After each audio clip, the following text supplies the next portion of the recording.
Cowboys fall in Seattle to the Seahawks 22-14 in their second preseason game, as you had Cooper Rush go ahead and throw a touchdown in the first half. Will Grier had the team driving, and it was a 9-play drive that went 52 yards. It was 17-14. Cowboys seemed like they were going to be able to take the lead there. Will Grier with the interception at the goal line, and then from that point on, it really kind of was all Seattle. Some injuries to talk about, some highs, some lows, a lot to unpack here. 877-881-1053, 877-881-1053 to hear from you, your texts, your calls throughout the evening as the Cowboys are finished with 2 preseason games. They'll have the finale next week back at AT&T Stadium as the team returns home. But Brian Broaddus, what really stood out to you tonight? Yeah, I think it's just really unfortunate that a veteran quarterback, and I mean a veteran quarterback in number of years. I mean, Will Grier doesn't have a lot of game experience, but he knows better than to make some of the throws that he made today. The interception was that's a rookie type throw right there. You know, you live to fight another day there, and you throw the ball across his body. Will Grier doesn't have the best arm strength to be able to kind of to work that one in anyway. Throwing across his body, moving that way. Really, you know, at the end of the game there, the chance to maybe win. And, you know, you got to get a first down, but you're in a situation where you take a sack. Last thing, you can't do that. And so, to me, if I'm the Dallas Cowboys, I start to think about, and I know it's a third quarterback situation, but maybe Will Grier shouldn't be my third quarterback here. And I know that's very critical of me to say, but if you're really evaluating, to me, I'm looking at it as, is there somebody out there that you can develop? Maybe we were talking about the kid, in the draft with Purdue. Yeah, Aiden O'Connell. And Aiden O'Connell looks like, to me, like a pretty damn good player. We talked about him during the draft, and there's somebody you could have drafted and then found a way to develop. So that, the big overarching thing is, though, I know it's the third quarterback, but it's something you're making evaluations on. You're trying to evaluate your team, and that's why you have a veteran quarterback in there, is in order to evaluate your team. And I don't think he did anything to help you evaluate your players like you need to. I'm with you. I mean, he just seems a tick late with all of his decision making. And to your point, I mean, Will Grier's been in the league several years now. Yeah. 4th down and 3 to take a sack in that situation. There were several other plays out there. The missed the throw inside. On the third down, he misses the throw to Johnson. Yeah. And you put the ball on him that he might still be running. Right, could have been a touchdown, and you could see his reaction afterwards. Yeah. So to me, there's a lot of things. The injuries are something that is going to be the big story here, and namely with Overshown. No doubt. That is going to be one. And to be honest with you, Michael Gelkin put about that they're fearing an ACL injury. Mm-hmm. Michael is really well connected on things, and so if he is reporting that, well, we'll see what the MRI is coming back tomorrow morning. We'll maybe get some information tomorrow afternoon about that. But with Gelkin reporting, they fear an ACL injury, then that's the big, because that kid right there, he was going to play, and we'll see. Like I say, I'm just worried about it, the way it happened and what I'm hearing being reported by Gelkin.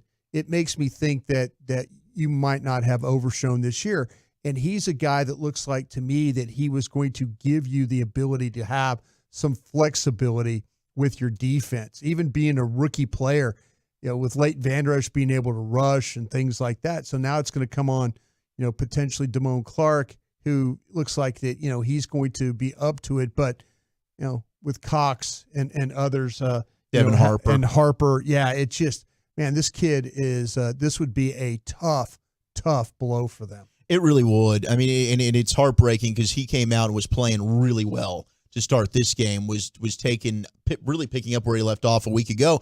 And we were talking last week in the post game, all of a sudden, to me, linebacker, which had been kind of a weak position depth-wise, I thought all of a sudden you got Overshown, who's looking great. Right. Devin Harper had a good game. We'll see what happens with Jabril Cox, with Damone Clark coming into his own. Maybe that's now a position of strength. You lose Overshown, you've got to reevaluate the depth at that position. Cowboys did have some injuries tonight. Christy Scales, safety Sheldrick Redwine was sidelined with a hamstring injury.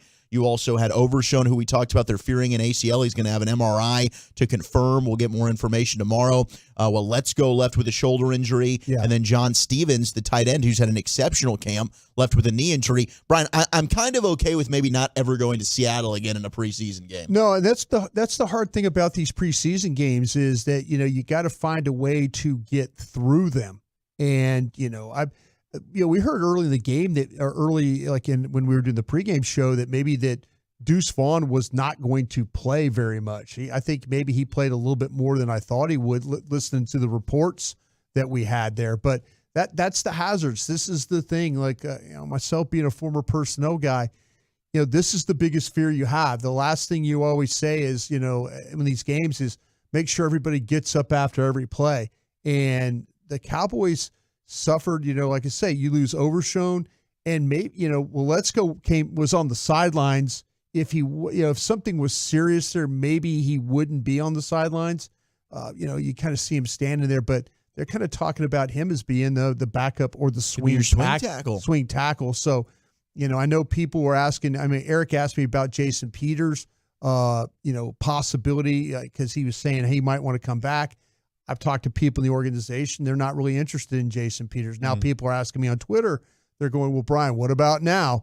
I don't know. I mean, that's the thing about it is I think that they're going to want to look at these. I said it earlier. They want to look at Awesome Richards. They wanted to look at, Let's Go. We'll see if that's still the plan. But it didn't sound like to me before this game that they were particularly interested in entertaining Jason Peters coming in. Well, the positives, certainly I thought it was another great night for Jalen Tolbert. I thought Jalen Tolbert took some strides tonight, a couple of big third down conversions for him.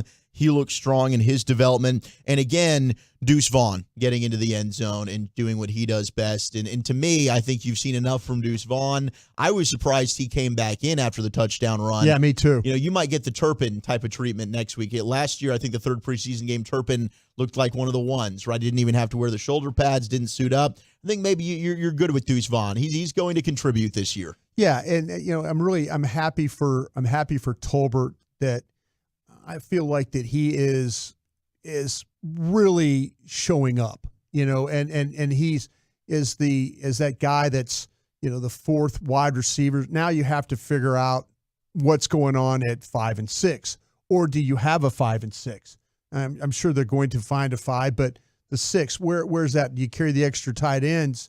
Now with, we'll see what happens, with John Stevens. Is that an injury that will keep him out? Well, they might have to put him on, some kind of injury list or something like that. We'll see how that all plays out. But this was, this is one of those. It was a really, really good game for Tolbert, and it was good to see, with also though a little bit of the rally, with some of the other receivers, with Brooks, making a play or two to kind of help himself. Dontario Drummond had a couple of nice flash plays as well. Dennis Houston with a nice play along the sideline. Yeah, I think those guys are like practice squad guys. I'm with you. Yeah. Now, it might be the situation too with the practice squad. Everybody likes to kind of bring their own back. I kind of subscribe to, you already know what these guys can do. Mm-hmm. If you want to go out and maybe get somebody else from some other team, that would be an opportunity as well. Post-game show brought to you by Pepsi, made for Cowboys watching as the Cowboys fall to the Seahawks 22-14 here in Game 2 of the preseason. Rico Dowdle, 8 carries, 38 yards, had another touchdown reception as well. Malik Davis, I thought, ran the football really hard. I know preseason you were talked a lot about kind of the running backs, how we see that position group go. I mean, Deuce Vaughn, I think, has clearly elevated himself. I thought you saw some really good from Rico Dowdle, minus the special teams play there. Yeah, that's unfortunate with Rico Dowdle. I mean, I think he came back and showed, and we mentioned that observation-wise that they put him in the game on third down for the pass protection. For the pass protection, they took Malik Davis off the field and put Rico out there, and then all of a sudden, Rico playing as the right wing on the punt team just completely whiffs. And I thought it was, I thought Isaiah Stanback put it pretty well. You're lucky that Brian Anger didn't get hurt. block punt situation. Punter gets exposed. I mean, it could have been a lot worse there. But, yeah, unfortunate that he didn't get that block, but overall ran the ball tough, caught the ball well. But now you have to think about some things about him playing special teams. And whoever the third back is, I feel like that's going to have to be a kind of a balls-to-the-wall special teams guy. Yeah, I'm with you. Because I don't think Deuce Vaughn got an opportunity to be personal protector, and he held his own, got knocked down on it, though. But, still, I don't know how much you're going to want to play Deuce Vaughn as a special teams player, because right now he looks like your second back. Right. Is what he looks like. Yeah, and to your point, I mean, some of the punt return and kick return duties, he's electric with the ball in his hands. Not to say he couldn't do it. Doesn't look overly comfortable. You had a little bit of a double catch there on the one kick return last week on the punt. We talked about that. I don't know if that's a role that ultimately he's going to end up doing, but certainly you're just looking for ways to get him the ball in space to make plays. I mean, he's electric. He's a fan favorite, the people's champ for a reason. Great point, though, about anger and not having an injury there. I'll never forget Matt McBriar. I think most Cowboy fans think the same thing. Overtime, Arizona, you got the broken foot. So yeah, that was a rough game. That was a really rough game. But, yeah, you're very fortunate that you didn't lose your punter to an injury there. 877-881-1053 is the number to call, the number to text. We will take your calls and texts as well. We'll talk about the rookie, Mozzie Smith. How about Luke Schoonmaker? We got a Scooney sighting tonight as well. We'll break down more. Seahawks knocking off the Cowboys 22-14 plus. We'll hear from Coach McCarthy. You're listening to the Dallas Cowboys Radio Network. You don't want to miss the next Dallas Cowboys touchdown just because you went to the local store to buy lottery tickets, do you?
is Tito'sVodka.com. This is the Dallas Cowboys Pepsi Postgame Show. Pepsi, proud partner of the Dallas Cowboys. Brought to you by AT&T, the official partner of the Dallas Cowboys. Tito's Handmade Vodka is America's original craft vodka. WinStar World Casino and Resort, proud to be the casino of the Dallas Cowboys. Please game responsibly. Sleep Number, the official sleep and wellness partner of the Dallas Cowboys. And by Miller Lite, the only beer of the Dallas Cowboys. It's Miller time. 12th play of the possession, 3rd down 7. They show blitz, they blitz, rush with time, comeback caught on the left numeral at about the 18-yard line. Catch is made by Cavante Turpin for a Dallas first down, 10 yards into the Sherwin-Williams red zone. Couple nice routes from the slot for Cavante Turpin tonight as he continues to progress as a wide receiver.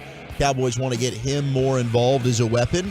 877-881-1053, the official postgame show of your Dallas Cowboys. That is the number to call, the number to text. Zach Wolchuk alongside the Super Bowl winning scout, Brian Broaddus, as we are 2/5 of the G-Bag Nation. You can catch us 2 to 7 on your flagship 105.3 The Fan.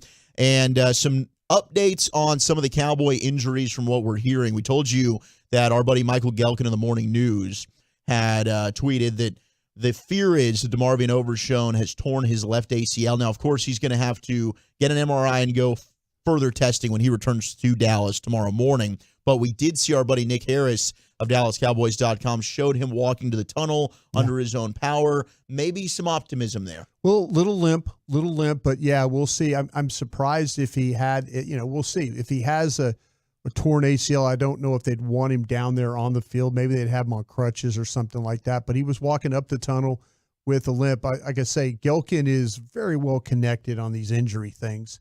So we'll see. MRI tomorrow.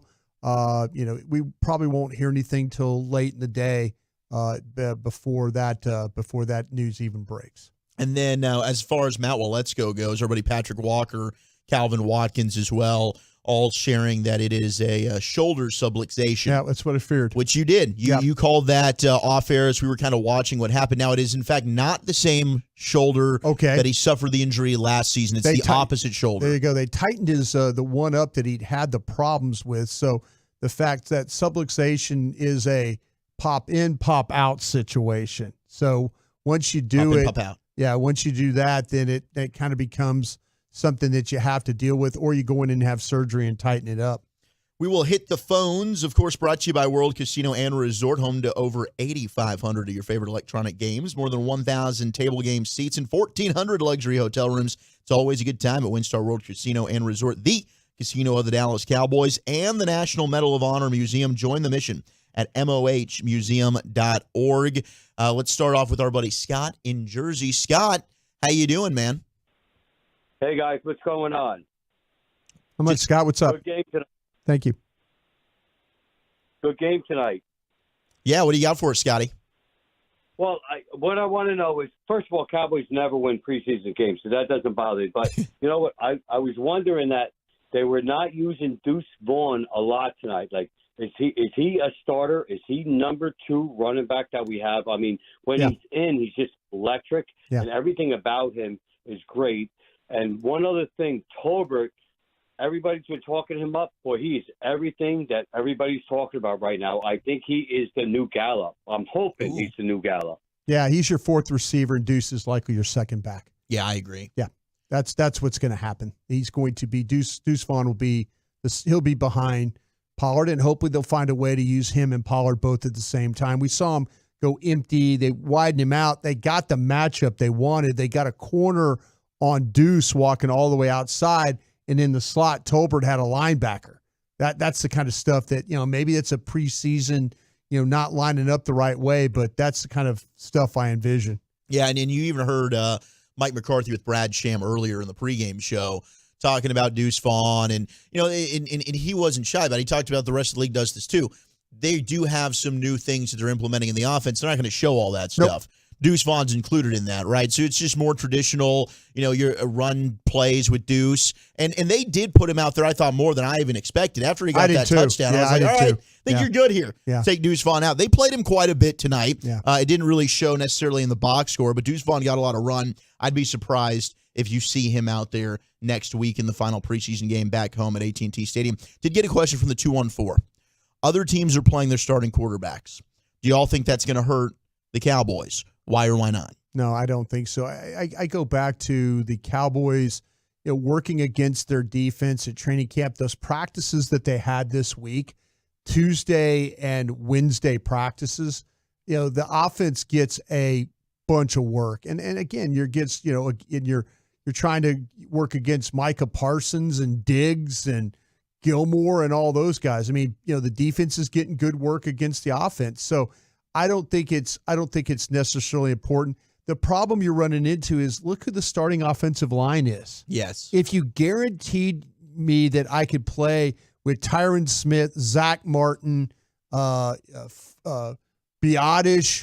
Steele, if you guarantee I could play with all those guys, I'd absolutely consider it. But you can't guarantee that for me right now. And so to me, I don't think there's any risk of putting him out there. I'm going to control the situation at practice, let him throw against this secondary. Pass rush is not going to knock him on the ground. I think you'll be just fine. Yeah, I think you're absolutely right in terms of the Cowboys' offensive line and where it's at right now, because you don't want to play Tyron. You don't want to risk him getting hurt in these games. Zach Martin just got back. Terrence Steele's coming back from injury. Right. The fear is what you just saw tonight with guys like Overshone and Willetsko and Stevens. You had 4 injuries tonight. You'd hate for that to happen to the starters. Now, I'm not against it. If McCarthy said, hey, we want to play our guys, fine. I mean, I think that it's a conversation because you're seeing Andy Reid do it, and the Chiefs are the standard right now. But you've seen Dak the last 2 years, right? Didn't get any time in the preseason. 2 years ago against the Bucs, he was absolutely outstanding in the season opener. Yeah. There was no rust. There was no issue with that. Last year, there were struggles, right? But I don't think that it has anything to do with getting reps or not getting reps in the preseason. No, to me, it's all about just trying to maintain your health. But the problem is your offensive line is got way too many questions to put Dak Prescott out there. Absolutely. 877-881-1053. That is the number to call, the number to text. All right, we had head coach Mike McCarthy talking with the media afterwards, letting us know about some of these injuries. What did Coach have to say following this one? Beyond the outcome, just talk about disappointment in Overshone's injury and potentially what that could mean. Well, I mean, you never want to see, any of your guys get hurt, and that's what's so tough about these games. So we had a couple young guys go down, and you say your prayers, and hopefully the imaging, points in the right direction. So, but yeah, I mean, he's had an incredible camp. We talked about him seems like almost every other day. So, yeah, I just hope he's okay. Looked like you were really using him in a lot of ways outside of special teams too. Oh, absolutely. He was climbing. I mean, he was climbing the charts. I mean, he showed up right away in the off-season program. You could see it when we got to Oxnard. Just his ability to fly around. Really has excellent command for a young player, young linebacker. So just hopeful that see how tomorrow goes. Running back, Calvin Watkins. I was wondering is Rico down. How do you think? Obviously, how do you think? Yeah, I thought Rico did a lot of good things tonight. And like I said, these young running backs really, can pour it up in there. And we just, frankly, between tonight, I would like to, maybe get them some more opportunities. But we got to make sure we get a really good, evaluation, particularly this upcoming week against the Raiders, because this young group has a chance to be pretty damn good. You faced,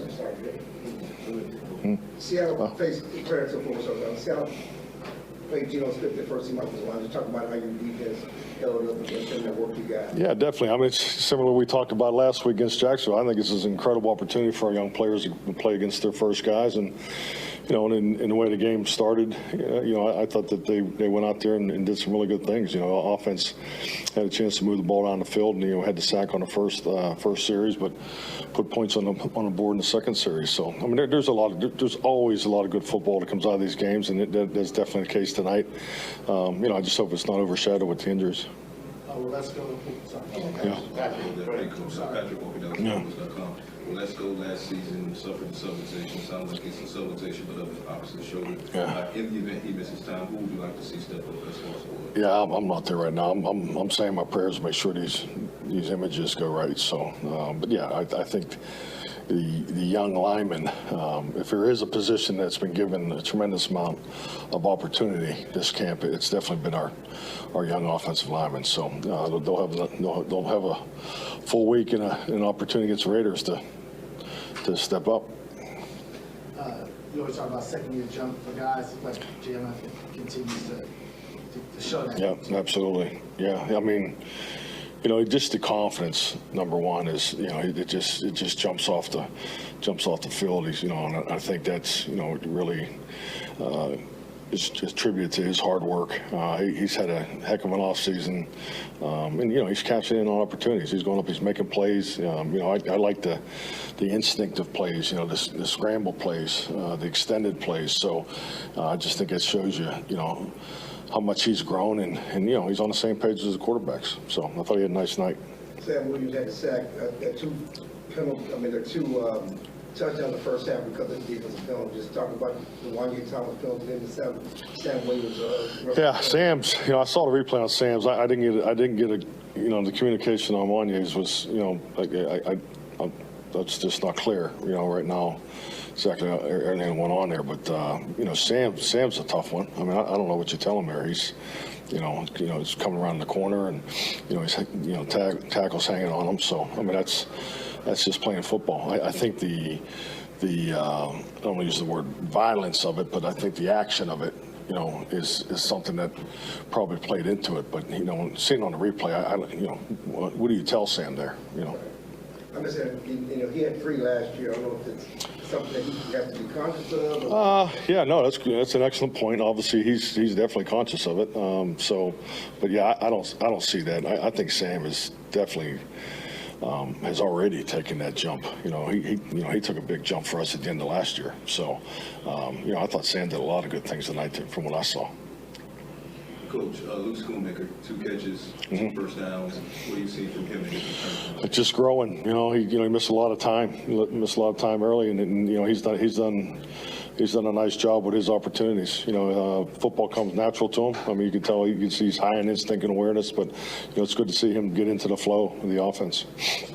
Obviously, you look at the tape on the interior guys, but yes, Mozzie playing a lot today. Just how important is that for him this season? I mean, there's a reason why you sit the number of players you do, and it's and he's right there at the top of the list. I mean, he needs this work, and definitely that's another opportunity to go out against their first group. So yeah, I mean, it's exactly what Mozzie needs. Drury got the final 3 quarters. You talk about his play, certainly the interception. I thought Will was in total command of the offense. I thought he did an excellent job, particularly in the keeps and quarterback movement schemes. I thought the scramble drill was extremely productive. I mean, if you take the one throw out of there, he probably has a good night. So I thought Will. Well, I think Will has put together 2 games where there's a lot there that excites me. I mean, he has really grown since last year. Devin Harper, Jabril Cox combined for about 13 tackles on the early tally. How impressed are you in your young linebacker depth? Well, definitely. I mean, that's going to be a tough. There's going to be some tough decisions there. That linebacker group has really improved clearly from last year, and it's good to see Jabril back from the injury. I think Harper, just from what I saw, I thought he flashed a bunch tonight too. So, yeah, I'm looking forward to seeing the tape. All right, don't you guys got a flight to catch? Yep. Okay. Yep. Yeah, quite the travel back home for the Cowboys. They'll get in at just after 6 a.m. Dallas time today?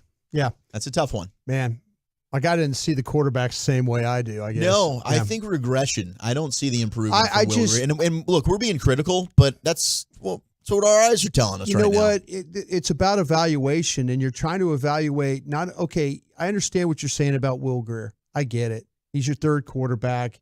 If you're playing with him, you're probably effed. I get it. But the thing about it is you're trying to evaluate your other players. You're trying to evaluate your wide receivers, trying to evaluate your offensive line.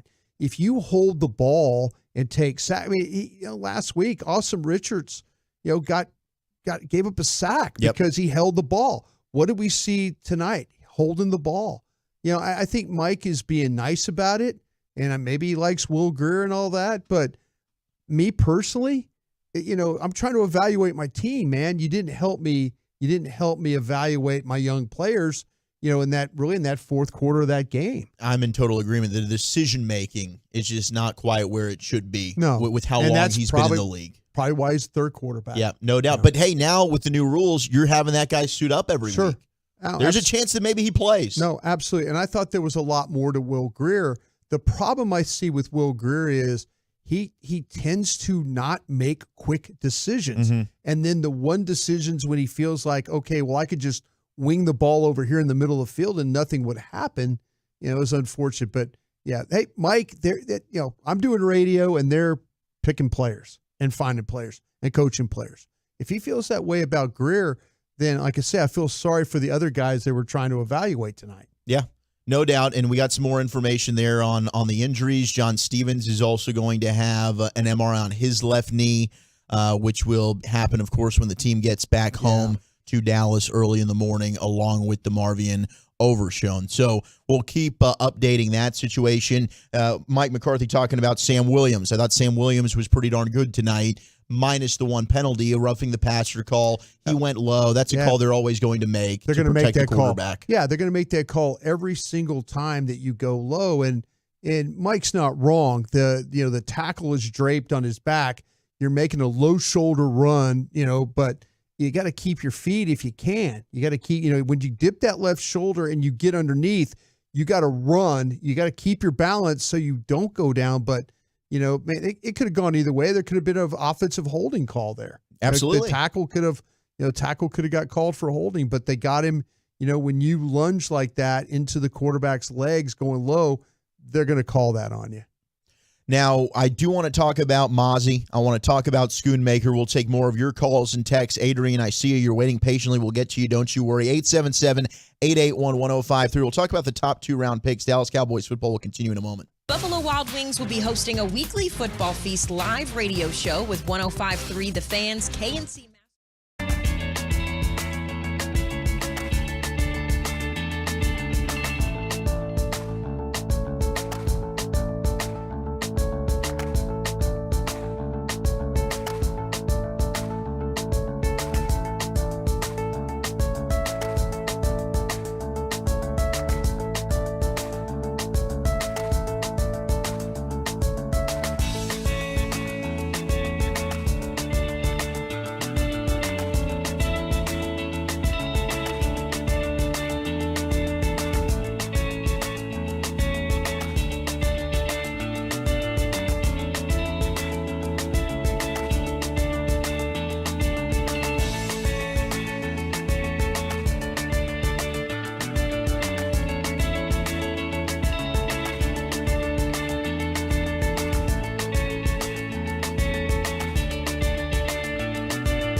The entire defense spins off a tackle at the 35, and he goes 18 yards all the way up to the 42.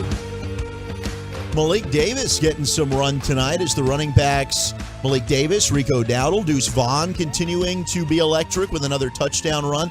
Pretty good showing from the backup running backs here tonight. 22-14, Seahawks knock off the Cowboys as the team travels back to Dallas. They'll play in Arlington against the Raiders to wrap up the preseason next Saturday right here on the Dallas Cowboys Radio Network. Let's hear from the voice of your Cowboys, the great Brad Sham, brought to you by AT&T, the official 5G innovation partner of the Dallas Cowboys. And blockchain, you don't need a complicated play to bring it into the end zone. That's why you should trust the team at blockchain.com to make buying, selling, and trading crypto easy. Play smarter, not harder with blockchain.com. Brad, how are you, sir? And any news to report injury-wise from maybe any buzz you heard from the locker room? Well, I didn't talk to anybody, but I think that they're going to be looking at something serious with DeMarvion Overshown, and you would fear Matt Waletzko for a while, although he was moving around okay. But Overshown, that's a shame. I mean, the game, it happens. They didn't have really a serious injury all through camp, and then such a bright future he still has. He'll come back from whatever the knee injury is, but it may or may not be this year, and that's a blow because he was going to be an exciting playmaker for him. Brad, it appeared to me that he was kind of destined to be this guy that was going to play a lot of different roles for this team. You know, that was maybe going to allow Leighton Vander Esch to rush. Maybe it was going to, free up Damone Clark to do some other things like that. It's just sickening that they're going to have to, this thing hinges on some imagery here for them come tomorrow. Yeah, there's no question, Brian. I think everything you just said was 100% right. And as we all know, that's one of the dangers of this game. It's why I made such a big point about why in the world was Damone Clark still on the field in the second half. And, I mean, that if it happens in a regular season game, it happens. But it happens almost every year to somebody in the preseason. Every single team is going through this, but we don't care about every other team. We just care about this team, and he's such a good kid. He's such a great ray of sunshine, and he'll bounce back, but it may not be for a little while.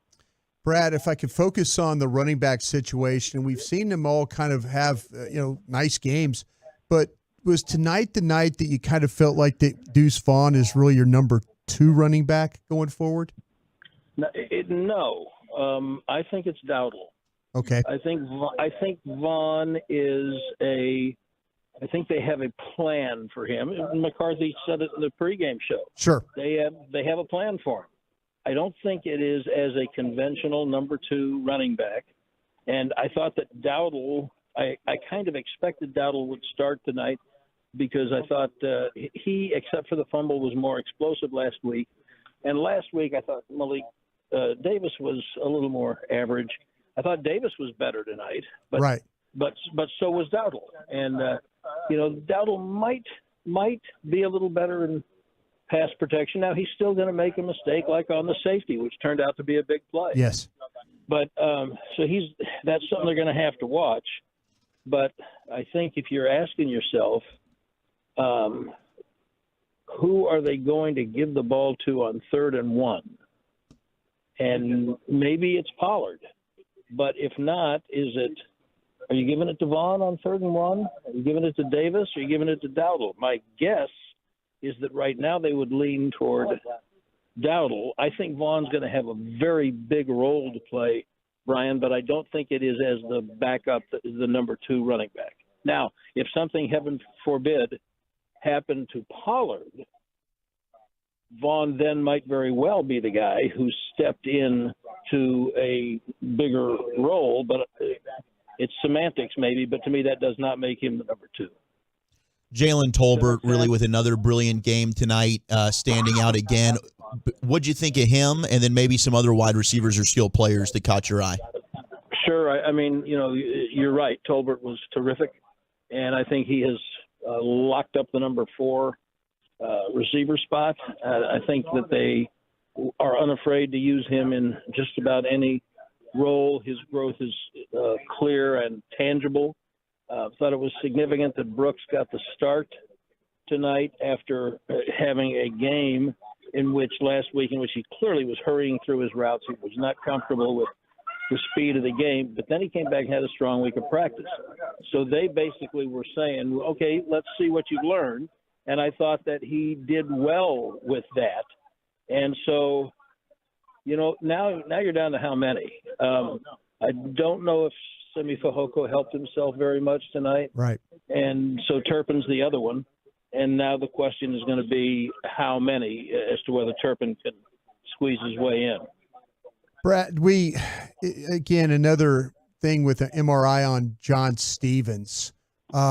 Just unfortunate for him. Is this one of those situations, though, where there's just enough depth at the line, at the tight end spot where if John Stevens, something happens there that this group will be just fine? Yeah, I don't think Stevens was a guy who he's so raw, Brian. Right. What did they give him an MRI? Well, tomorrow it's going to be. So he's in that group that is going to get MRIs, and you got to try and figure it out from there. Yeah, I think that they're looking at 3 or 4 tight ends. Yeah. And if it's 4, I think it's real easy to know who the 4 are, and he's not one of them. Okay. But I think that he's a great developmental player. I don't know who's going to claim him on waivers. Now, it wouldn't have surprised me if they hadn't played him at all after what he showed last week. But, Brian, you know more about this than anybody else listening to or participating in the conversation. 32 teams right.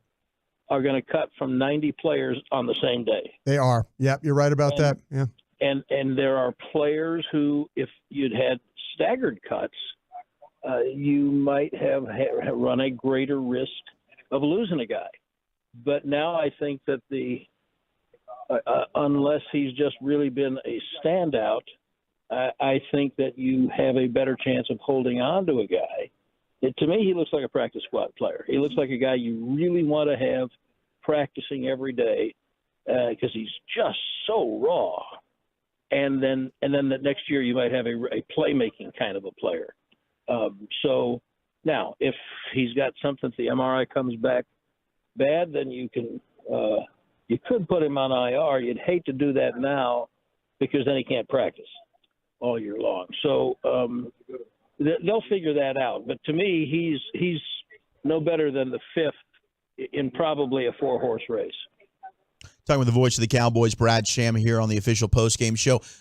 First-round picks always get a lot of attention. Your observations of Mozzie through 2 preseason games?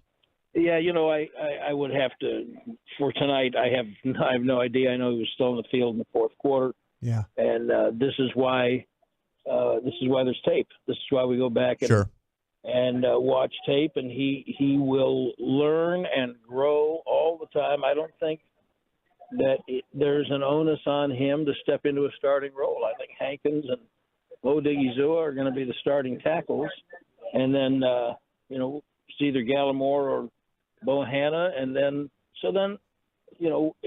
whatever role there is, and there'll be a role for him. He'll play, but he doesn't have to carry a big burden. I think they're hoping, for instance, for Schoonmaker to play a little more prominent role. Overshown. So now we're talking about the 2 and the 3, and Overshown, clearly they were hoping for and had plans for a bigger role. I just don't think there's a big necessity for Mozzie Smith to be anything more than whatever it is he is.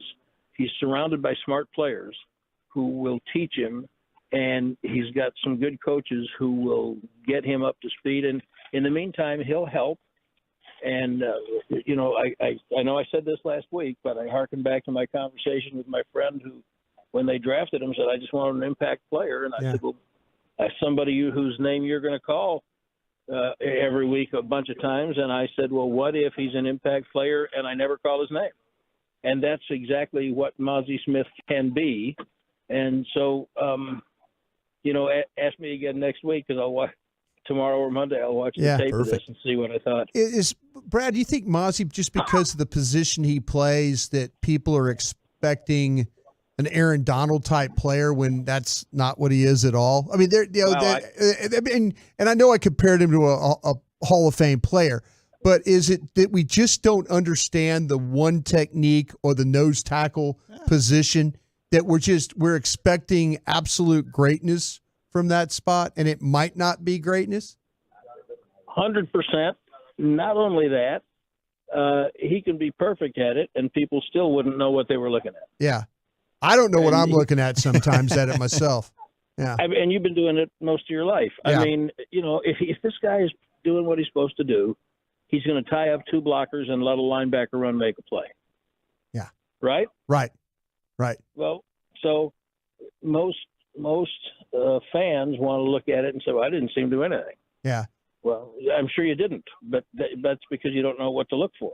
And I'm not saying he's a polished player or even anywhere near what he needs to be, but I don't see anything that tells me that he won't be a functional player. He looks better against double teams than he does against single blocks, which is weird. I mean, now he looks like he's got the double teams kind of figured out. His own. Yeah, and then the single blocks, if he'll learn. I mean, but I think people will criticize him, but they might not know what they're looking at. 100% right. I think, he's chasing cars in Bill Parcells' words. Yeah. Although he's doing it in, tight space, so he's chasing, SUVs. Right. But yeah, I think that's right. I would urge people not to judge him because I don't think, and you said it, Brian, I don't think they really understand the position he's playing. So let's let the people who know what that is tell us by the way they use him. Right. If he's doing it, because one thing we all know for sure, coaches want good players on the field. If he's playing well, he'll be on the field. He'll be on the field. If he's on the field and you are watching the game and you don't notice him, frankly, that doesn't mean anything. If he's on the field, it means they think he's doing something right. Brad, always appreciate getting to chat with you after these. Get home safely, and we'll visit with you again next Saturday. I'll look forward to it, boys. Thanks very much. Have a good night. Thank you. There he goes, the voice of your Cowboys, Brad Sham, with us here on the official Dallas Cowboys postgame show. Let's go ahead and pause 10 seconds to allow stations to identify themselves on the Dallas Cowboys radio network. Your turn it on, leave it on. Home of America's team is 105.3 The Fan. Hello, baby. KRLD FM and HD1, Dallas Fort Worth. Always live on the free Odyssey app. 22-14, Seattle knocking off the Cowboys. Cowboys falling to 0-2 in the preseason. I loved everything that Brad said there about Mozzie, because I think you're already seeing it. A lot of people are jumping on, well, Mozzie's been a little bit disappointing. Yeah. And there are things to say, okay, he needs to improve here. Sure. There's positives there. Yeah. He does play a position, though, where he's not going to be jumping out at you and making a bunch of splash plays. Yeah, if the ball is going inside of him and they're gashing you between the tackles or inside and he's on the field, that's a very bad sign. But if you see the ball spill to the outside or go to the edge, he's probably holding up pretty well inside. So, yeah, I've watched one techniques play the majority of my career, nose tackles play. There's nothing really flashy, and I'm not making excuses for him or anything like that. But watch where the ball goes, and then if it's inside of him or over him, of course that's going to be an issue if they're having success. But if the ball's spilling to his side, or going to the outside, then he's probably holding up pretty well. This guy is not going to get a lot of sacks likely, but hopefully he will do enough in the running game to make that ball move towards Tank, who is very good against the run, or against Sam Williams, who we saw again tonight, had another tackle for loss. In the limited snaps he played last year, had tackle for loss, several of them. So if he's spilling the ball to linebackers or to these edges, then he's worth his weight in gold. No doubt. And it's also one of those positions where I think we've seen even high picks, it takes a little bit. Derek Brown in Carolina comes to mind. Both of the guys that are now with the Giants, Dexter Lawrence, and then even Leonard Williams. He moved on from the Jets to the Giants. Why? Because he was disappointing. Now he's one of the best interior defensive linemen in all of football. That can kind of be a position that takes a little bit to get adjusted into the NFL. Yeah, absolutely. All right, coming up next, we will take more of your calls, 877-881-1053, more of your texts as well, as we continue to unpack Cowboys, Seahawks. You're listening to the Dallas Cowboys Radio Network. Apply now to the University of North Texas, Dallas Cowboys.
Dallas Cowboys, brought to you by Bell Nunnally, attorneys and counselors.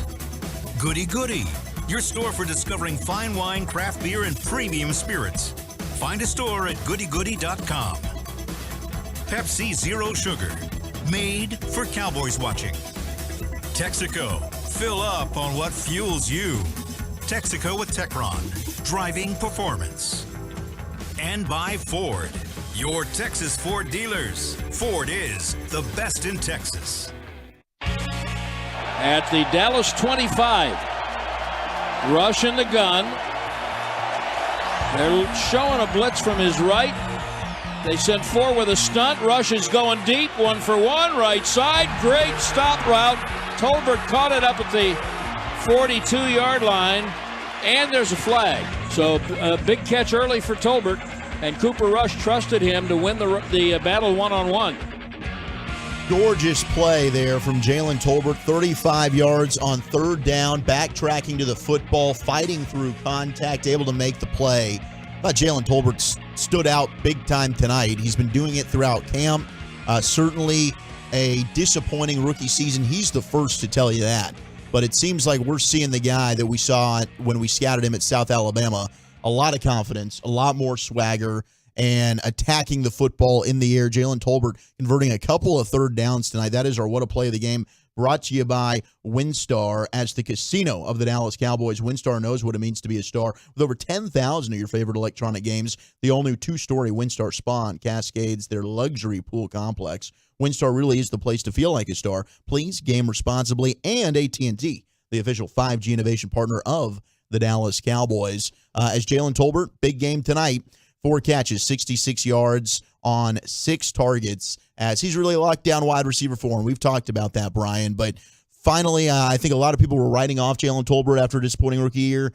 Don't always do that, because it seems like he's figuring it out. No, I know myself, Bobby Belt, we were all talking about him last year at the draft. And, the Cowboys were even talking about drafting him in the second round. Yeah.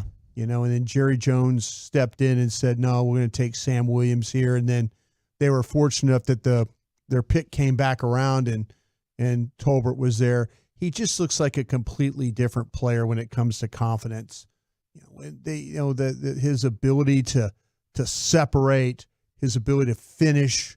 It seemed like last week the touchdown that he got in that Jacksonville game was just like you could see the weight of the world just coming off him. Like, okay, I can play in this league. I can play at a high level. I know it's preseason football, but there was a lot of things that he heard in the offseason. No doubt. And the word bust was a lot. Yes, big time. And whether it Cowboy Nation or people that, Philadelphia Eagle fans, there are people around the NFL, anybody wanted to antagonize a Dallas Cowboy fan, or I could say a Dallas Cowboy fans were calling him a bust too.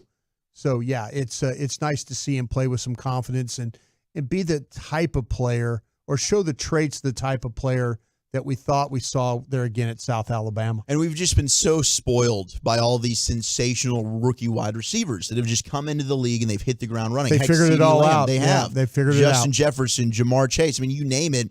It used to be a position, I brought this up before, it would take some time. It was rare that you saw a rookie really make an impact as a wide receiver. Like Randy Moss was a unicorn for what he was able to do his rookie season. Well, yeah, and that's what we've seen, though. A lot of these college programs throw the ball exclusively, and these receivers, they work against defensive backs that are quality guys, but they figure out how to separate. They figure out how to get off the line of scrimmage. They play with a lot of confidence because they've caught a lot of balls. You look at those kids down at Alabama, and we were talking about Hyatt at Tennessee. Yeah. And Eric and I were talking about him in the pregame show. Golly. And what he's been able to do for the Giants coming in, but what did he do at Tennessee? Caught a ton of balls, made a lot of big plays, played in a lot of big games. Sure did. So that's why you see some of these guys able to do what they did in college. Yeah, it's going to be a pain. Throw up into the third round, Jalen Hyatt with a long touchdown. I heard you guys talking about him, and you're so right. He gives them something different, and that's a division rival, but he's actually got size and speed, not just kind of the slot, shorter stature, good route runners, quick inside that they've got. I couldn't believe he made it to the third round. Yeah, me neither. Unbelievable. You watch Hendon Hooker tape, it's like, boom, there's Jalen Hyatt left and right. Okay, what'd you think of your guy Scooney tonight?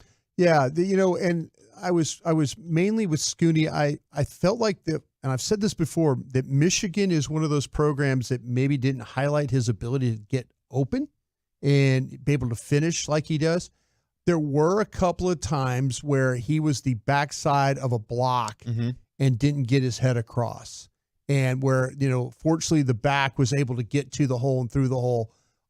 There's some point of attack stuff. I feel like I need to study on him some more. I think he's going to have to get more confident as a blocker. There's some times where I think he's okay at it, but not as good as he was at Michigan. And it's just an observation of tonight. I'll get the all-22, figure it out a little more. He's getting back off the injuries and stuff like that he's dealt with. But there were a couple of times tonight where I felt like he could have been better, whether on the backside or at the point of attack as a blocker. But the receptions that he was able to make, the first downs he was able to get, those are the things I think you can count on from him. Got a question from our guy, Pastry Chef Eric from the 214. He said, I appreciate you guys being up late as always. And we appreciate you rocking with us late night here after a Cowboys game. Was Eric in the kitchen this late? He probably is. He's probably cooking up some chocolate. Got a chef coat on there listening to football. No doubt, man. That's when you get your best cooking prep in. But he asked about the Cowboys' third down defense tonight. Yeah. Interesting that initially it was funny with Geno Smith. It seemed like it was a little bit better. And then Drew Lock came in and kind of they ran a couple of plays that caused the Cowboys some problem. They went max protection and got that big chunk play that went across. Jackson Smith and Jigba. Yeah, I know I'm just thinking about overall. I know he was thinking. They were honestly Seattle 4 of 12 on third downs. I thought it would be much worse. What it was the two penalties. Yeah, it seemed like to me that the game really turned after the penalty that they got when Wanye Thomas. Yes. When Wanye Thomas got that penalty and they had a chance to get off the field and they didn't, that hurt. And then they had and then later in the game, what was it, 3rd and 17, and they got a 29-yard run? The run. They're giving it up. Seattle's basically saying, all right, we're content. It's like, it was like a give up. It was like a give up play, just like a lead draw, and nobody tackled. And so, you're like, wait a minute, how did that just happen? So, there were some times where the Dallas got put in some bad spots, but the percentage that doesn't seem that bad. But there, some of the chunk plays were bad. But Drew Lock, I thought he was really good for them tonight. Yeah, he was. Yeah. He sure was. And of course, everybody was excited about Jackson Smith and Jigba Rockwall zone. Well, he's the one that made the huge catch going across. They went max protection and ran him all the way across the field. And we've seen CeeDee Lamb do that too. Yes. We've seen they've run that's a play that we've seen people steal from each other. Go max protection, firm everything up, and then run across or all the way across and make the defenders have to chase. 3 for 58 for JSN. 48 of it, though, came on that play. Yeah. And I won't say anything more about Jackson he's a hell of a player, man. You know my affection for him. I know you do. I know you do. Mm-hmm. A lot of players, actually, shout out to the draft show tonight. A lot of guys that we had scouted, the Seahawks took. Anthony Bradford, your LSU kid, Zach Charbonnet. Didn't get a ton of run tonight, but looked good. Had one big run. Charbonnet's going to be a good player. Very for good them. back. Yeah. Mentioned JSN as well. And then we didn't hear anything from Mike Morris, the defensive end from Michigan. Why? No. Not good. Wasn't my guy. Wasn't one of my guys. One of your guys for sure. J-Ron Kirsch taking to Twitter saying, whatever the outcome is, young bullet dog, and going to be a great one in reference to DeMarvion Overshown, who's already really impressed a lot of people in that locker room, veterans included. And let's just hope for the best. I know the team fearing the worst with that possible ACL, but we'll wait for the MRI and fingers crossed that maybe they can avoid a serious injury there. Man, they have a plan for that kid or how they were going to play him, and let's hope that let's hope that they get good news tomorrow. Man, we really or this afternoon. How about that? Yeah, I know. That makes me a little bit nervous. Did you like what you saw from and you'll go back and watch the tape? Obviously, we will. But Jabril Cox and Devin Harper. Harper, I thought was really strong last week. Jabril Cox, some good plays in the open field. Yeah. I was a little bit frustrated with some of his play in coverage, which should be a strength for Jabril Cox. Kind of a strange thing because he is one of those guys that usually plays pretty well in coverage. But, yeah, he was – I'll tell you what, the linebackers overall, you'll probably watch the All-22 and they'll show up. The guy that's got me a little perplexed is McCwamu. Yeah. And I don't know if he's completely healthy. I don't know if he's healthy. I'm not trying to make excuses for him. He doesn't look like the same player. Doesn't, because, I mean, he completely saved. Is it a confidence thing? I don't know. I don't know, but he just does not look like the same guy. You're so right. I mean, he's struggling. The awareness wasn't quite there tonight. Yeah. There was that one play. All he's got to do is just kind of drop back a little bit into the zone. They zone, and they just like you kind of lose coverage. I thought Boss Man Fat, Kelvin Joseph. He did. I know the one time he got the ball, but I thought overall it was a good game for him. Man, he had a chance just off the TV. That Jeff Heath type of sack. Yeah. Jeff Heath had against Aaron Rodgers in the playoff game, coming off the edge, streaming off the edge, and he just couldn't finish the play. Yeah. But boy, Kelvin Joseph had a couple of nice PBUs tonight. Yeah. He did. He flashed. All right, Adrian, we will get to you on the other side. More of your texts as well. Appreciate you guys staying up late after a 22-14 Seahawks win over your Dallas Cowboys. Dallas Cowboys football will continue in a moment. Hey Cowboys fans, it's time to get ready for tailgate season with an official Dallas Cowboys license plate from My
growing your wealth, or protecting your assets, SWBC is here to support your next steps toward financial success with personalized service and expert advice. Visit SWBC.com to take the next step toward your financial future. 4th and inches, and Ehlers will keep that himself, and this is close now. This is close. Oh, he didn't keep it himself. I beg your pardon. He gave it to Thompson, and he did not make the first down. How about that? The young Cowboy defense stood up and turned them aside, and so the Seahawks turned the ball over on downs. Pretty big 4th and 1 stop there at the Cowboy 28-yard line, still with plenty of time left to go in the third quarter. Nice stop by the defense as they were able to go low. Quentin Bohanna was in there making a play. Sure was. No, Bohanna's looked pretty good. I think Bohanna, Osadezua, I thought looked good to start this one as well. A couple of young guys that stood out here tonight. Of course, that is our defensive stand of the game, brought to you by Reliant and NRG Company. Also by Blockchain. Trust the team at blockchain.com to make buying, selling, and trading crypto easy. Play smarter, not harder with blockchain.com. 877-881-1053 is the number to call, the number to text here on the official postgame show of your Dallas Cowboys. Zach Wolchuk hanging out late night with you with Brian Broaddus. I did enjoy the tweet or the X, whatever it is that we got, saying that this is probably the latest you've stayed up since college, Brian. Yeah, I don't think we did this at when we were at camp, right? We didn't have a 1:30 in the morning at camp situations that we did. We did. We didn't do anything rudder room or anything like maybe that. We did. Stayed up. The good thing is the time difference there. Yeah, you time gained time 2 difference. hours. But yeah. you know what? Brian partied pretty good there. I tried my best. You can hang. I tried my best. That's all I could say. You did great. Thank you. Appreciate that. Wish these injuries were. I thought you had something there. You were like looking at your notes. Like no, I was. I was looking. I was here. looking to see what happened after the 4th down. What happened? Oh, what happened series wise for the Cowboys after the 4th and 1 stop? That was the interception drive. That's what I thought. Yep. That's why I went to my notes. Yep.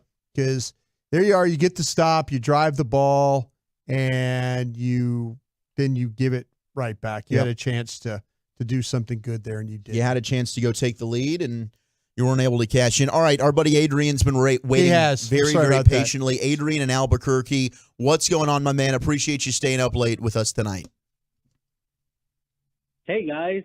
Long-time listener, first-time caller. There you go. Brian. Thank you very much. I've been listening to you since you were on Talking Cowboys, arguing with Mickey Spagnola. Yeah, Mickey and I used to hate each other and still do. Yeah, no, I remember that, man. Epic. Thank you. No, I do love Mickey. I'm just kidding. Yeah, Zach, listen to you on the draft show, man. Fan of your guys. But I just want to ask. So with the injuries with Overshown and Let's Go, do you think you guys think the front office is looking at possibly any trade targets at linebacker and lineman? Yeah. For depth. Yeah, I think that, okay, you're going to get a final cut.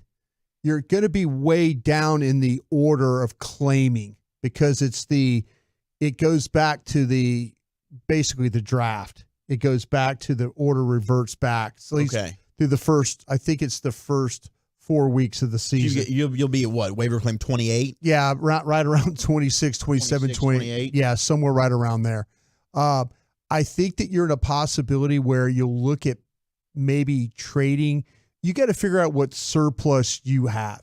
You know, I would be more interested in trading surplus that I have for something that you might have. You know, and all these scouts, all these teams get all the film. And so they will figure out the Cowboys have had scouts all over the country watching these preseason games. They're assigned, games that they need to watch and players they need to watch. So they'll have an idea when these cuts roll. The thing you got to worry about with the Cowboys, though, is they'll fall in love with their players and they don't want to, claim guys. Maybe they will. Maybe they'll have to claim guys now with some of these injuries that are kind of popping up. But I think that if you want to go get quality, you got to trade. You got to give somebody. You got to give something for somebody that people are going to like. Okay, I'm willing to part with a 4th-round pick. Mm-hmm. You know, the fives they gave up were compensatory picks, right? Yes, for Gilmore and Cooks. Yeah. So that's where you're at right now with that. So I think if you really want to go get somebody of quality, you have to give up something of quality. So kind of keep an eye on these rosters if you're watching, you know, some of the rears. I don't think games. I don't think it's going to be something now, but when it gets down to the final cut, that's when you go and try and manipulate your roster a little bit. When I want to call back to a point that you made in the preseason from people that, or in the pregame show from people that you had talked with, because I've already seen some questions about it. You know, Jason Peters. Yeah, I talking to people in the front office, didn't sound like they were very interested in Jason Peters at all. Now again, that's something I know. Jason Peters came out and told the nation, the world, that he wants to continue to play. I think the Cowboys last year, they used that opportunity to take a look. He played, several games for you. The problem was that Jason Peters broke down at the end. And as long as Jason Peters is able to, as you rush over the top of him, he's fine. Lateral agility, lateral movement, lateral quickness. Can handle power, not speed. Not speed. And that's the thing about it is can't make the cutoff blocks, can't do those kinds of things. So, yeah, I think that they are totally about moving on. Now, again, that was before tonight's action, but I just did not. Usually, they will give you the, hey, yeah, well, we're into the player evaluation business, and if there's somebody that has a fit for us, we'll sure look at that. I didn't get that. Yeah, I didn't get that at all. Now, linebacker wise, I think we feel good from what we've seen from some of these young guys. If they wanted to add a veteran, I know a name that's out there because I think Overshown was going to take Luke Gifford's spot, when it comes to special teams for sure. Right. A guy who did that with the Cowboys. Now, granted, different coaching staff. This was in the Jason Garrett tenure, but Damian Wilson is still out there, whom they had. He's 30 years old. He's bounced around the league a little bit now. I don't know if that's a name that they'd even be interested in. Unless they just say, hey, we feel good about Harper. We feel good about Jabril Cox right now. Yeah, that would be a surprising one to me. I think that anything to add a veteran guy, it's going to sound weird, but a veteran guy you want to have a deal with after week 1 because the contract guarantees. If he's on the roster, say you sign Damian Wilson, right? Is that who you're talking about? Say you sign him, but in week 6, he's not giving anything. He's almost looking like Anthony Barr. Yeah. He's also out there still. Yeah. I think Anthony Barr's in New Orleans now. He didn't officially sign. Oh, that was another one. Okay. They brought him in, and he didn't end up officially signing. But the Saints are monitoring that situation. Okay, well then Anthony Barr, there's a guy out there, but you now kind of know what Anthony Barr is. So to me, I'm kind of like thinking, if I'm going to add a veteran guy, it might be after week 1. That makes a lot of sense. So your contract's not fully guaranteed. Saves you the money there. Yeah. I like that. Got a question about Wanye Thomas from the 940, really high on number 30, Wanye Thomas. Yeah. Look, I thought he had a great game minus the taunting call. Yeah. Now, granted, I didn't love the call. You're just talking back and forth. Guys do that. They talk trash, but you need to learn from that. You can't have that kind of bonehead mistake. You cost your team ultimately. They ended up scoring on the drive. It was a 3rd and long. You're off the field. Yeah, you are. And that's unfortunate because he had been playing very, very well, and he's been very well in camp. He's one of those guys. He's always around the ball. He's always in position. He is a very emotional player. You see that. You saw it in camp, when he would make a play. So, yeah, you're off the field. I mean, you do a great job. We're talking about, Chef Eric was talking about 3rd down defense. You're off the field, and now you decide you want to. You want to get in one of the receivers' face and jaw. That just doesn't work out for you very often. One of the things that came out earlier was Jerry Jones talking about Zach Martin and Calvin Watkins. Has now Jerry loves him. Now Jerry's being very, very kind to Zach Martin, and he says, look, I mean, he's invaluable. He's indispensable is what he called him before his team played against Seattle, which he absolutely is, and true bargaining there from the Jones family all before this. But he did go on to say it's going to be more difficult in terms of getting some of these other contracts done, like CeeDee Lamb, Micah Parsons, an extension with Dak Prescott. He said, quote, "We have less money, but that's okay. we don't have. We put it to good use. It's going to be all right. They'll find a way to get all that done. Yeah. But again, that was another reason why I'm sure the Cowboys were trying to hold out, maybe call Zach's bluff, because they do have some contracts they're going to have to get done and pay the piper here pretty soon. Yeah, but it's one of those things too that, it's you look at Jerry. Number one is the Jones family has a history of, in these negotiations, building the player up as Dak Prescott. He's, there's no question we're going to get Dak done. Dak deserves to get paid. Dak this, you hear all that. Dak is the reason why. Dak is one of the top quarterbacks. You hear the Jones, same thing. I remember standing there at the combine in Indianapolis when Ezekiel Elliott's contract first came up. And Stephen Jones looked at all of us standing there and goes, well, doesn't it start with Todd Gurley? And that was at the time, $10 million? And you're like going, oh, okay. And so now if you're negotiating one of these contracts, you're just using their words against them. And I think Jerry had to kind of go back and cover his tracks a little bit. Yeah, sure, it's going to make things hard to get Zeke done, to get Lamb done and Parsons done. But those were going to be hard contracts anyway. The one that they got done that I was shocked was the Diggs one. That's the one I thought was going to be just a ball buster. I thought he was going to try and be the highest paid corner in football. And it wasn't. But that's right down in Stephen Jones' wheelhouse. If CeeDee Lamb comes in and tries not to be the highest paid wide receiver in the NFL, Stephen Jones and Adam Pacifica, Todd Williams will get that deal done. If fact that they're not having to reset the market. And that's how Trayvon happened, right? Tied for the 5th highest paid corner in football. Yeah. You're absolutely right. And I thought that one was going to be really, really tough for them. All right, more of your calls, your texts. Will put a bow on Cowboys Seahawks. Seattle with the win, 22-14. Cowboys fall to 0-2 in the preseason. And we look ahead to the preseason finale before these babies start to really count. Next Saturday night against the Raiders back at AT&T Stadium. You're listening to the Dallas Cowboys Radio Network. SeatGeek has your back no matter what kind of Cowboys fan you are. So whether you're a diehard fan or a don't really care.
Dallas Cowboys, brought to you by AT&T, the official partner of the Dallas Cowboys. Pepsi Zero Sugar, made for Cowboys watching.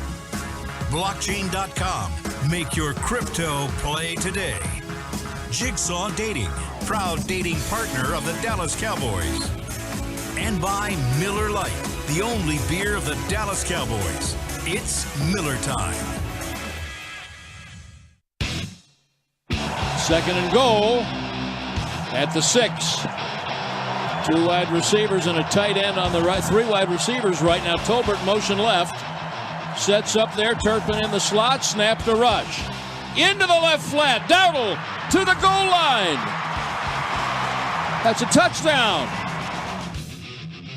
That is our drive of the game, brought to you by Ford, your Texas Ford dealers. Ford is the best in Texas. Quite the drive there for the Cowboys. A 17-play, 80-yard drive. Rico Dowdle, 6-yard touchdown pass from Cooper Rush. Brandon Aubrey making the extra point. Brian, that's something I'm a little bit surprised. You haven't making seen extra points. Well, that, but just you haven't seen more of an effort to just try and get in field goal range and let Brandon Aubrey have some opportunities. Yeah, the kickoff stuff looks outstanding. I think he's 6 for 6 on touchbacks. Yeah, he is. He has got that figured out. And McCarthy was, maybe it's the way that Mike and them are practicing, because we've seen, I know reports from like Todd Archer, who always does a really good job of charting the kicks and stuff. He was 11 of 12 today. He was. Maybe that's what they're doing. They're trying to get him a lot of those kicks in practice, and they're not worrying about it in the game so much. So yeah, I mean he's been good since they moved on from Vizcay. I think Todd, to your point, said he's 43 of 46. In kicks in practice since they made the move to say, hey, look, you're the only guy we're having here in camp. It's your job to lose. Yeah, don't bleep it up. Don't bleep it up. So hopefully my fellow Plano Wildcat, Brandon Aubrey, can do this. Yeah, I kind of felt they haven't even thought about kicking a field goal, have they? No. I mean, there was no attempts tonight. No. A little bit shocking that you're not trying to get your kicker a little bit more work. But look, that's what next week's for. I'm looking forward to that Raiders game. Let's do it, baby. All right, our player of the game. Let's give it to Jalen Tolbert, shall we? So now it's 3rd and 6. 3-0 Seattle. Second possession for Dallas. Rush in the gun. Davis fullback to his left, back to throw, jailbreak, blitz, over the middle, caught. Up at the 35-yard line, a slant by Tolbert against the blitz for 14 yards. Good read by Rush and Tolbert. Jalen Tolbert, our player of the game, brought to you by JackBlack.com. Want to use what the pros use? Jack Black is the official men's skincare brand of the Dallas Cowboys. Visit GetJackBlack.com today. Jalen Tolbert continues to make strides. We've talked about that throughout the postgame show. Confident guy. Much more of a confident football player. Doesn't fight the ball. The routes, I mean, he had the one drop, in the middle, kind of maybe got a little hurried there. But, man, he is, when it comes to having to make plays, he's done a really nice job in these last 2 preseason games. And he's looked confident in camp, too. You can see, man, he has that kind of ability that we all really talked about, and I'm glad to see that he's showing up like he was at South Alabama. Deuce Vaughn continues to look really good. I think we've seen enough from Deuce Vaughn. Interesting though that Brad said Rico Dowdle, your running back too. Of course, Deuce will have a role, but they do like Rico. I love Brad, but I feel like that if you had to say put the most explosive player on the field at running back, it would be Deuce Vaughn. Rico, yeah, if you want him to run short yardage and those kinds of things, great. That'd be super. But to me, I'm kind of feeling like that the guy that gives me, it's like watching Pollard play when Zeke was around. I understand the power. Something there. Yeah, I understand the power and trying to make things happen that way, but you put Deuce Vaughn out there and hand him the ball, something pretty good's probably going to happen. All right, let's give some love to an undrafted rookie that I think has caught both of our eye. I know our friend Aisha Morrison was on him during the draft show, but Isaiah Land, goodness. Yeah, Aisha was. She was absolutely, and she was a great teammate with great eye for this stuff, for a young scout the way she was, a hell of a job. But yeah, that when you start to talk about guys that actually have that kind of bend and the ability to kind of make things happen, he got caught outside. The quarterback ran outside one time and he kind of was in space and missed the tackle. But overall, though, the pass rush ability, the get off. Yeah, and he's probably a practice squad guy. Yeah. But if you're really watching tape, if you're one of those pro directors and your team at edge is not very good, and you might have had a really decent report on him coming out of college, you would take a shot at maybe a guy like that because he looks like he's got a little juice. He does, and physically he looks the part. Yeah, I mean, he's got he sure the does. size. Yeah. Tyrus Wheat was one, and we'll go back and rewatch the tape. I But just think- from the naked eye, I don't know about Tyrus Wheat tonight. I don't think Tyrus Wheat has been as good as Land. Land has shown up more, and I had Tyrus Wheat in my top 210. There were some things I really thought were super positive about his game.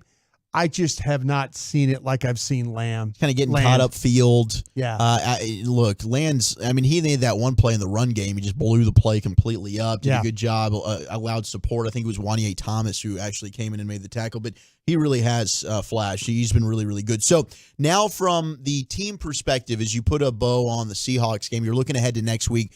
Final preseason game against Vegas.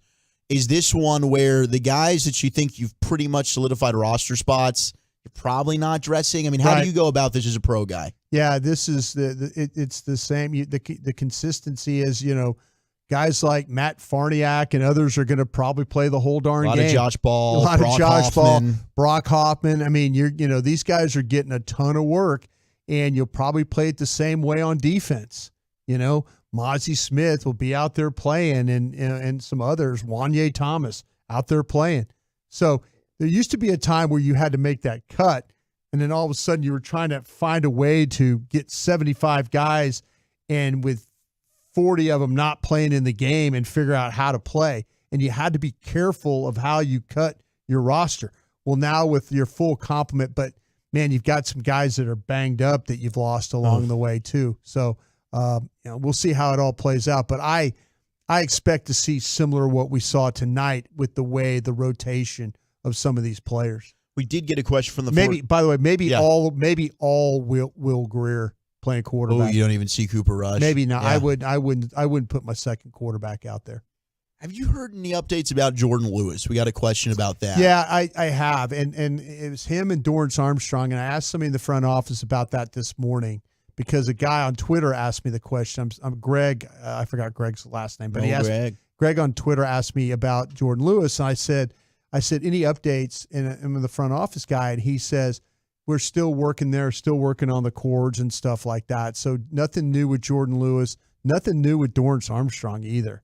I was hearing some whispers about that maybe Dorrance Armstrong might be a guy that might be considered a surplus player. They could trade him, look for an offensive lineman. Maybe. That again, that's whispering.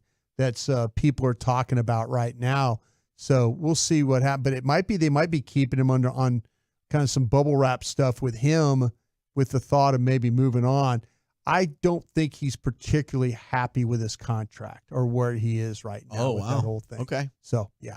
Well, and then with Jordan Lewis, because you can save $4 million on the cap, I think that's a question we got. But I mean, that's not a guy that I don't think you could move Jordan Lewis based on the injury right now. I don't think you can trade him. Not right now. You can't trade a hurt player. And I don't know. I mean, that's such an important position. Yeah. You can't have enough good corners. I mean, I think we all feel like that's Deron Bland's job. Yeah. Kelvin Joseph certainly had a decent night tonight. I don't know. Have you seen enough to say, all right, we can afford to not have Jordan Lewis on the roster with the depth at corner? I'll tell you what, though, it is. Man, I find a way to keep those corners. I just, with Jordan, he's played a lot of different roles for you. That's the thing I really like about Jordan Lewis is, we go back and talk about what he did against the Saints and all that stuff like that. But, he's a veteran guy that's super tough. Yeah, he really is. Yep. You are all super tough, hanging out with us late night tonight. We appreciate you rocking with us. Shout out to you, Brian. Always love getting to work with you. Thank you, man. Alec Medford, our guys, Jeff and Ross, Tim Collins, Gavin Spittle, Eric Chiafalo rocking the pregame. Of course, Brad Sham, Babe Laufenberg, Christy Scales. Appreciate everybody who's been a part of this one here tonight. We'll be back next week at home, AT&T Stadium, against the Raiders. Until then, Dallas Cowboys football will continue in a moment. At Jigsaw Dating, we obviously want the Cowboys to bring that